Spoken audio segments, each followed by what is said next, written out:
Whenever I travel, I carry a little metal box of Altoid mints because after a 4-hour, 7 a.m. flight, everyone has bad breath. So, almost anyone is willing to take the mint from the Muslim on the airplane.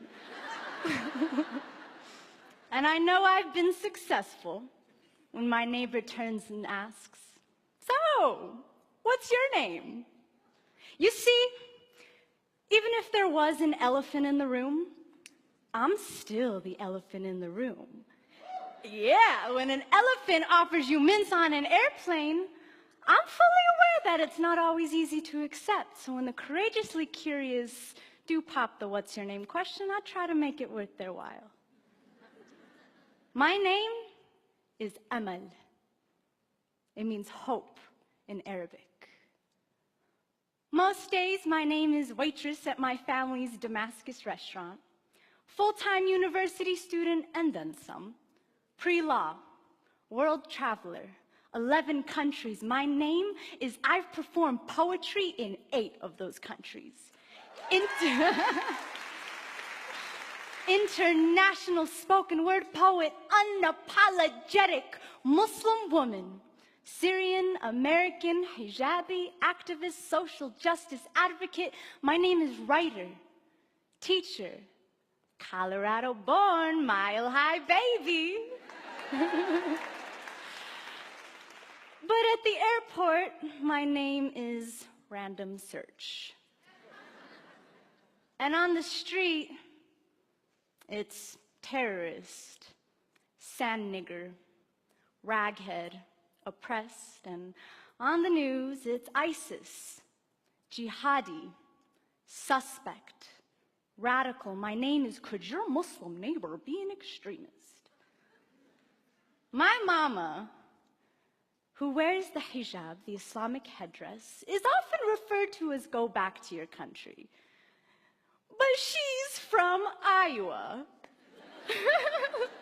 And her nickname is Lisa Pizza.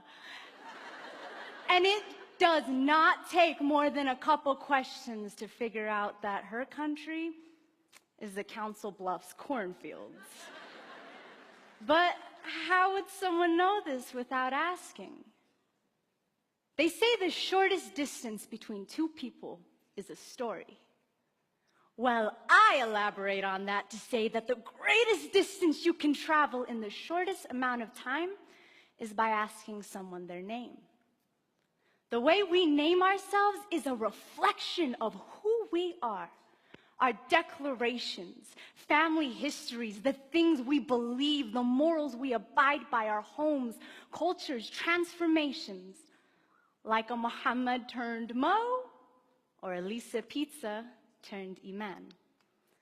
And how we name others and how, if we allow others to name themselves, is a reflection of our own declarations, of our courage and our fear.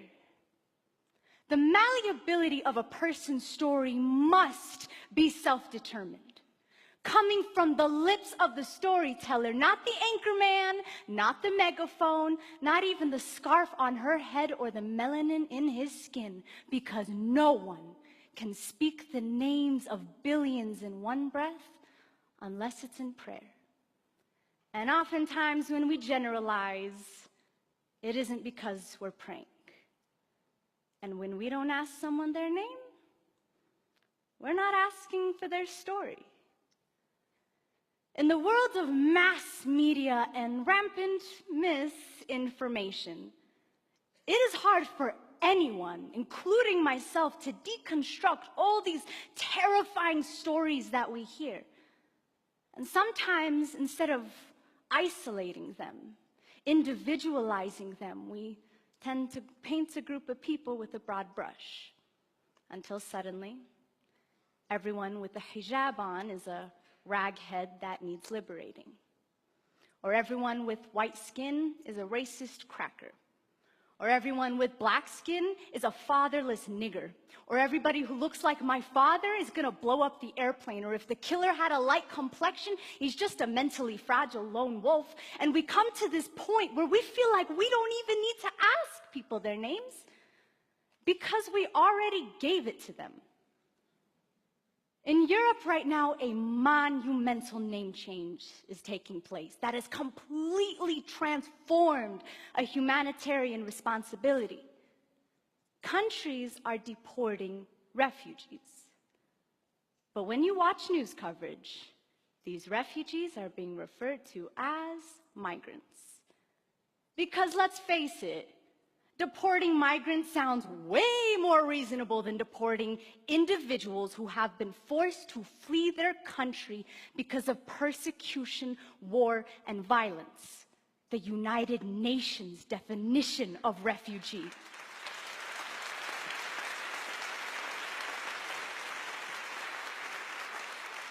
And in naming these people this way, we've attributed to them a choice instead of a circumstance, some economic gain instead of a desperation to flee a war zone. These little ones are refugees, not migrants. I took this photo last year at a refugee camp on the Syrian-Turkish border, and contrary to popular belief, they aren't poisons. They're not here to steal our democracy or to take over our neighborhoods. They're people, families who wish that they could go home, but have had to make that home somewhere else. And we've come to this point where the word migrant essentially means piles of brown, foreign-speaking people. And we end up forgetting there was a point where some people would have considered those who looked like this to be migrants as well. Right, though?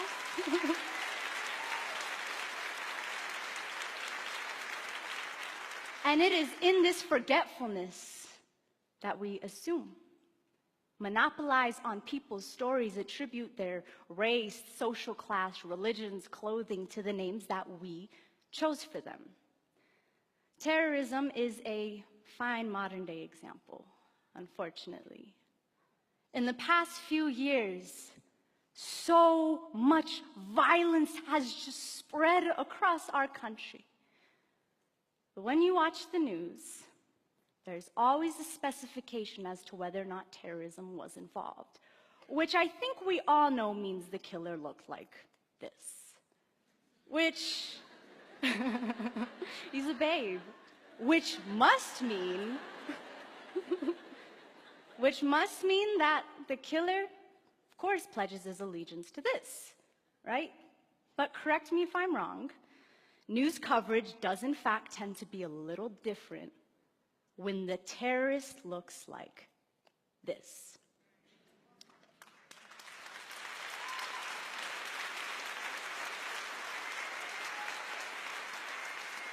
And it ultimately has us forgetting that terrorism, by definition of terrorism, has always come in all shapes and colors.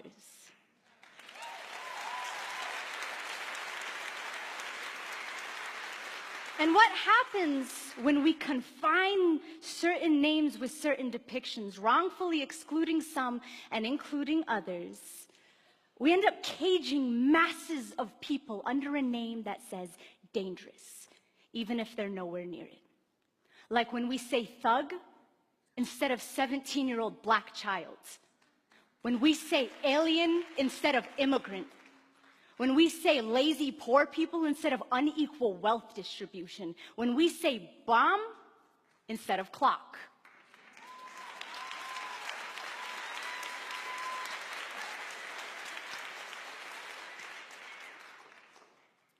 This man's name is Craig Hicks. He's often referred to as a parking dispute, but his real name is a man who shot and killed 3 Americans in their homes in their heads, execution style, because they were Muslim. His name is hate crime. Their names are Dia, Yusr, and Razan, a 23-year-old, 21, and 19. Dia and Yusr were just named husband and wife, newlyweds. And the three were known by their loved ones as sons and daughters, brothers, sisters, students, activists, Instagrammers, taxpayers, Americans. But now, their names are too young to have been taken. Their names are rest in peace, Allah yarhamu. Hicks did not ask them their name. He assigned it to them when he assigned them each a bullet, named him a threat to his America, and as a result, took their lives. This is a photo on Dia and Yusr's wedding day. It's so beautiful. They were killed before they could even see this. Studies show that during breaking news coverage, the first story is the one that sticks, even if it isn't true. Like during the Paris attacks, when there was talk that refugees were dangerous because they found a passport, only to later confirm that there were no Syrians or refugees involved. But when we have such a huge habit of misnaming people, it's easy to overlook these kinds of mistakes. And this is exemplary of what happens in a culture of fear. In a society that doesn't ask one another their names, and you end up with the mouth of an anchorman or the mouth of a gun doing all the talking. On September 11th, 2001, I attended a private K-8 Islamic school. And within the first hours of the tragedy, my school received 2 bomb threats. The word terrorist was not on my spelling list, but all of us kids picked it up pretty soon after. And in naming us terrorists amidst this mass tragedy that affected us as Americans too, in the words of Dalia Mujahid, we were not just mourners, but we were suspects as well. But a few months ago, me and my very handsome white boy-looking brother named Usama and I were at the museum buying planetarium tickets, and an elderly white man walked up to me and said, "I'm sorry about everything you must be going through right now. I want you to know that not all Americans believe what these buffoons are saying. And I want you..." Yeah, he used the word buffoons. And he said, "I want you to know that we stand by you." Now, had I not been wearing a little piece of my identity on my head, he wouldn't have known to tell me this. And even though he didn't ask me what my name was, he instead told me his. I have learned from experience that when someone really wants to know, they will be willing to cross that threshold of fear and find out that my name means hope. And then they'll have the courage to ask the much more important questions that probably only I can answer. Like, what's that thing on your head? Were you forced to wear it?